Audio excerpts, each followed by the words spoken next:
जब आप social media पर ऐसी कोई रील देखते हो तो मैं होली के लिए गुब्बारे लेके आ गई हूँ और मैंने उनमें पानी भी भर के रख लिया है। क्या आप लोग को मेरे गुब्बारे दिखाई दे रहे हैं? आज मैं तो नींबू दबा के उसे आपकी कोक में डाल दूंगी। आपके लिए बस ये एक वीडियो है, पर असल में ये एक $multi-billion सिस्टम का पार्ट होता है।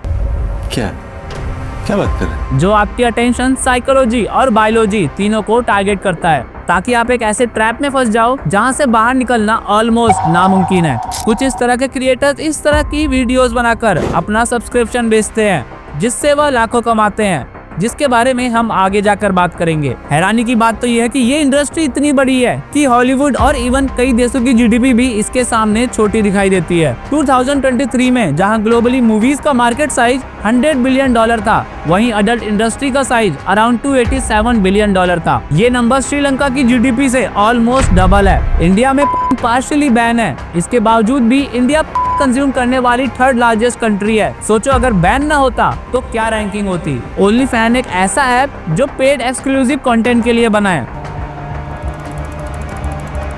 यहाँ इंडियंस ने कुल मिलाकर अराउंड 1170 करोड़ रुपए सिर्फ ऐसी लड़कियों को देखने के लिए दिए जिनसे आप कोई इमोशनल रिलेशनशिप बना ही नहीं सकते। 5 या 10 मिनट का होगा, 20 या 15,000। और वीडियो कॉल का 30+ ही रहता है। You know, he would spend over $100,000. I've charged upwards of $300 for a farting video.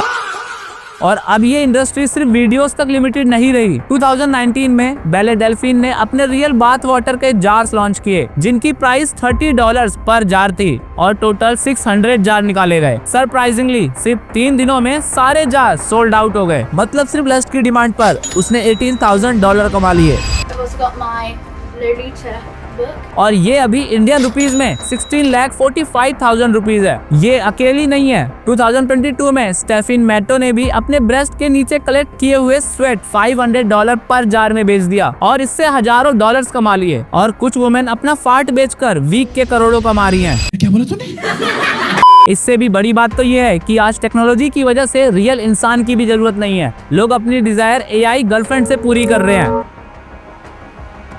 सबसे शॉकिंग बात, इसका मार्केट साइज $2.57 बिलियन है। एंड आजकल एप्स जैसे इंस्टाग्राम, ट्विटर भी कुछ पीछे नहीं है। जो एप्स हमें एंटरटेन और नॉलेज देने के लिए बने थे, आज वही एप्स पर सेमी कंटेंट ओपनली दिखाया जा रहा है। लेकिन सोचने वाली बात यह है, क्यों ह्यूमन ब्रेन को ऐसे कंटेंट ही अच्छे लगते हैं? क्यों इसके तरफ लोग इतना अट्रैक्ट होते हैं? सबसे इम्पोर्टेंट, क्या ये सिर्फ हमारी गलती है या सिस्टम फेलियर है? चलिए जानते हैं इस वीडियो में।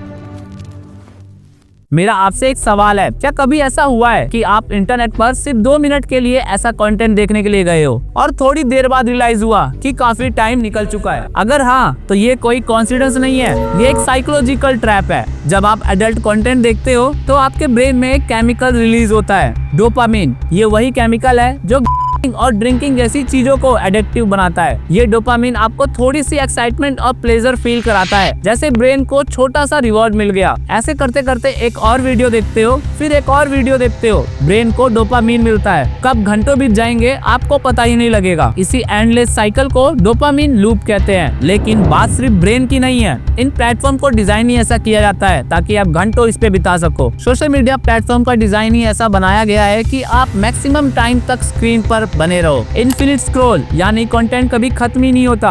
ऑटो प्ले, एक वीडियो खत्म दूसरा तुरंत शुरू। नोटिफिकेशंस, ताकि आप बार बार वापस आओ। एक सर्वे में पाया गया कि हर रोज इंडिया का यूथ 7 घंटे स्क्रीन पर बिताता है। सोचो जरा, एक तरफ इंडिया दुनिया की सबसे यंग पॉपुलेशन में से एक है, जहां 65% लोग 35 साल से कम है। दूसरी तरफ इसी जनरेशन का करीब 30% यूथ हर वक्त हर दिन स्क्रीन पर ही गुजार रहा है। एल्गोरिथम्स कंटिन्यूअसली टेस्ट करता है कि कौन सा कंटेंट आपको रोक कर रखेगा और फिर वैसे ही और कंटेंट दिखाता है। इस प्रोसेस को एंगेजमेंट ऑप्टिमाइजेशन कहा जाता है। आपने नोटिस किया होगा कि ऐसे कंटेंट को कितनी बार भी नॉट इंटरेस्टेड कर दो, लेकिन फिर भी ये फीड में वापस आ ही जाता है और धीरे धीरे हमें इसको देखते देखते हैबिट बन जाती है। और सबसे शॉकिंग बात, रिपोर्ट्स के मुताबिक प्लेटफॉर्म पर सेमी कंटेंट को एल्गोरिदम सबसे ज्यादा प्रमोट करता है। स्टडीज ये भी कहती है कि बिकिनी या अंडरगारमेंट्स वाली पोस्ट को नॉर्मल पोस्ट से 54% पुश मिलती है और शर्टलेस मैन की पोस्ट को भी 28% एक्स्ट्रा रीच मिलती है। जब एल्गोरिदम ऐसे कंटेंट को पुश करता है तो पैसा कमाने के लिए क्रिएटर्स भी जानबूझकर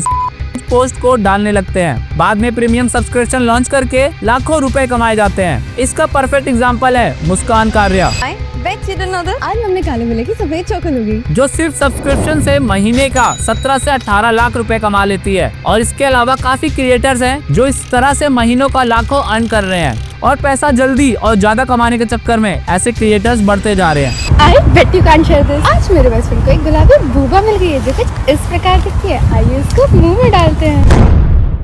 लड़कियों की ओपन फोटोज वीडियोस देखने के लिए कई लड़के इतने डेस्परेट हैं कि ऑनलाइन किसी भी लड़की को वीडियो कॉल या फोटोज के लिए पैसे दे देते हैं। मैसेज करते ही वो स्कैमर्स रोमांटिकली बात करके पेड वीडियो कॉल के लिए कन्विंस करते हैं। कॉल सीक्रेटली रिकॉर्ड होती है और बाद में उसी वीडियो से ब्लैकमेल शुरू हो जाती है और कुछ ही देर में लोग लाखों रुपए गवा देते हैं। ऐसे कई रियल केसेस हो चुके हैं जिसके बारे में हम आगे बात करेंगे। मेरा एक सवाल है, क्या आपने कभी सोचा है कि इतनी कंट्रीज होने के बाद भी इंडिया कंजप्शन में इतना ऊपर क्यों है? इसकी शुरुआत बचपन से ही हुई है। बच्चों को 2-3 साल की उम्र में ही मोबाइल दे दिया जाता है।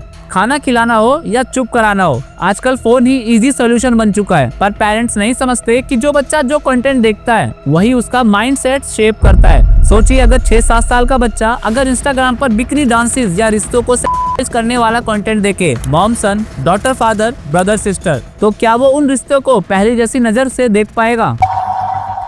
दूसरी तरफ स्कूल में भी बच्चों को एजुकेशन नहीं दी जाती। 83% मैन और 81% वुमेन के अकॉर्डिंग एजुकेशन नेसेसरी है। पर इंडिया के लिए रियलिटी ये है कि 71% यूथ के अकॉर्डिंग उन्हें एजुकेशन मिली ही नहीं है। आप खुद ही मुझे बताओ, जब भी रिप्रोडक्शन का चैप्टर आता था ज्यादातर टीचर उसे स्किप ही कर देते थे, है ना? और इसी रीजन की वजह से ऐसे एजुकेशन उन्हें अडल्ट वेबसाइट्स, वेब सीरीज और सोशल मीडिया प्लेटफॉर्म जैसे जगहों से मिलती है। जब एजुकेशन के लिए टीन्स ऐसी जगहों पर जाते हैं तो वो एजुकेशन के अलावा और बहुत कुछ सीख कर आते हैं। अगर इंडिया में ऐसी चीजों पर रिस्ट्रिक्शन की बात की ही ना जाए तो ही अच्छा है। इंडिया में इंटरनेट यूजर में से 30% बच्चे हैं, इसलिए हम एक्सपेक्ट कर सकते हैं कि एज रिस्ट्रिक्शन की इन्फोर्समेंट बहुत अच्छी होगी। लेकिन एक रिपोर्ट के अकॉर्डिंग 73% टीनेजर्स ने देखा हुआ है, यानी लगभग 10 में से 7 बच्चों ने। और ऐसा हो भी क्यों ना, इन वेबसाइट्स पर एज वेरिफिकेशन सिर्फ नाम की होती है। एक बटन आई एम 18 या ओल्डर और बस उसके बाद कोई भी बच्चा वो कंटेंट देख सकता है।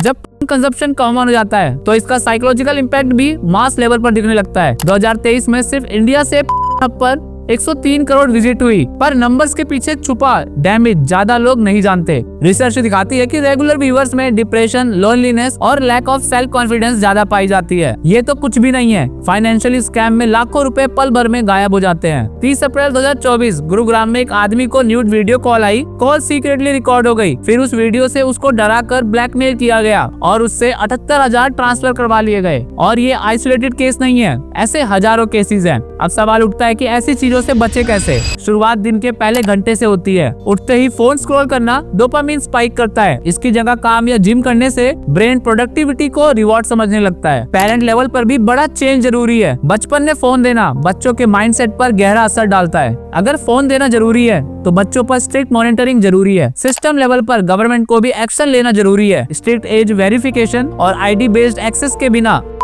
बच्चों तक पहुंचता रहेगा। वीडियो कैसी लगी कमेंट में जरूर बताना। वीडियो को लाइक और चैनल को सब्सक्राइब करना ना भूलें।